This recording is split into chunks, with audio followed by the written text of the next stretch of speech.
Assalamualaikum warahmatullahi wabarakatuh.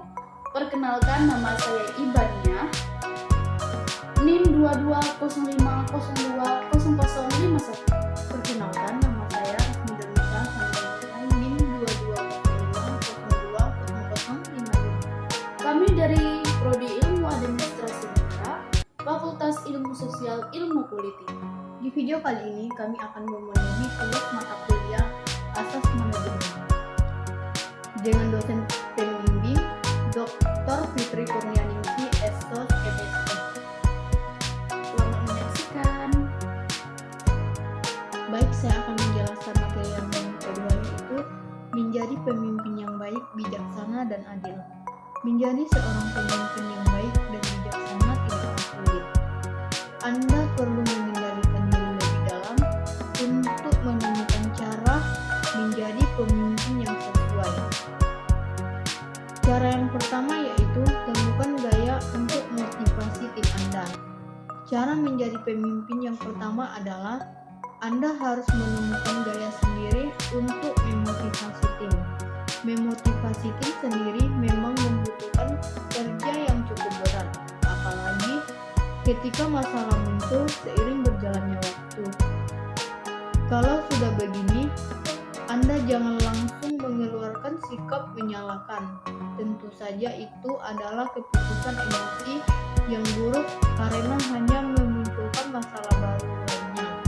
Sebaiknya Anda harus tetap konsisten untuk menerima, mengembangkan, dan meningkatkan hubungan dengan karyawan.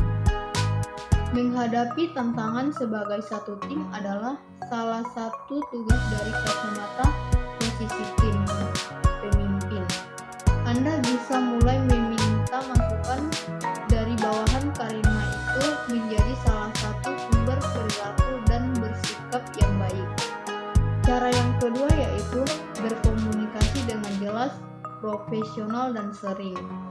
Pemimpin harus bisa berkomunikasi dengan jelas, profesional, dan sering. Ya, pemimpin tidak bisa hanya berkomunikasi untuk urusan terkait saja. Semua pekerjaan yang ada di dalam tim harus diketahui pemimpin dan wajib dilakukan jalinan komunikasi dengan kriteria sesuai. Dampak seringnya berkomunikasi bagi pemimpin dan bawahan pun tergolong luas. Dari hasil tersebut bisa tercipta berbagai solusi dalam menghadapi pekerjaan. Sebenarnya cara ini mudah, asalkan Anda sebagai pemimpin tahu bagaimana caranya. Intinya, komunikasi mampu menginspirasi dan memotivasi tim Anda dengan maksimal.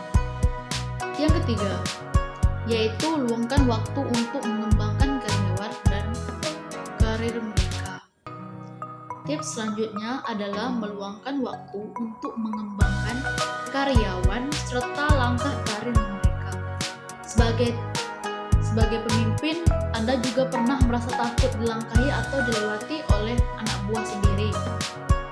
Perasaan itu terkadang bisa muncul, namun sudah jelas itu bukan contoh leadership yang baik. Pemimpin harus bisa menyiapkan karyawan untuk menuju jalan kesuksesan sendiri. Bahkan berikan mereka bantuan berupa alat atau pelatihan yang memang dibutuhkan agar mereka bisa mencapai potensi maksimal, bahkan menembus batas dirinya sendiri.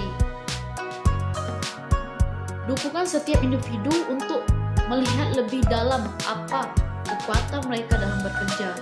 Selain itu, lihat apa saja yang membuat mereka termotivasi dalam bekerja. Dengan informasi yang dimiliki, pemerintahan yang Anda jalankan sebagai pemimpin mampu menghasilkan hasil kerja yang terbaik dan aktivitas di kantor. Keempat, delegasikan. Apapun yang Anda bisa, kapanpun Anda bisa, pemimpin harus bisa membaca, memahami, membangun, keterampilan karyawan dengan cara melibatkan mereka dalam setiap bertugas, apapun jenis instruksi yang dijalankan. Dengan mendelegasikan kepada setiap karyawan, mereka mampu berkembang lebih baik dalam setiap peran di perusahaan seperti karir pribadi. Lingkungan kerja yang ideal memang harus bisa membuat karyawan maksimal kekuatan masing-masing. Yang kelima, ciptakan kemitraan dengan orang-orang Anda. Anda harus bisa membuat karyawan berada di dalam lingkungan organisasi yang istimewa. Setiap dari mereka harus merasa benar-benar dihargai, tentunya melalui perlakuan yang tepat. Ciptakan dan tumbuhkan rasa kebersamaan selama berada di dalam tim. Pada akhirnya, mereka bisa bekerja dengan senang hati karena lingkungan organisasi lebih positif dan produktif. Mereka juga merasa sebagai bagian dari komunitas yang terampil serta sukses. Yang keenam, mau mengakui kesalahan. Apa kesalahan orang yang sering dilakukan? Tidak mau mengakui bahwa dirinya melakukan kekeliruan. Kepemimpinan yang baik harus mau mengakui bahwa ada hal yang keliru yang pernah dilakukan. Itulah yang wajib dimiliki pemimpin. Yang ketujuh, memiliki kemampuan mencapai tujuan. Menerima kritik dan saran itu wajib hukumnya. Namun, pemimpin juga wajib memiliki kemampuan pribadi untuk mencapai tujuan. Yang kedelapan, pemimpin tidak pernah lupa untuk menghargai. Pemimpin yang baik adalah pemimpin yang tidak pernah lupa untuk menghargai karyawan. Jangan selalu menghargai karyawan dan rekan kerja mana saja.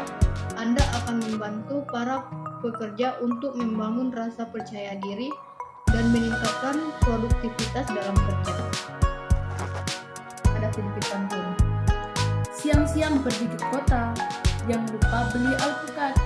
Demikian presentasi kita, semoga bisa bermanfaat.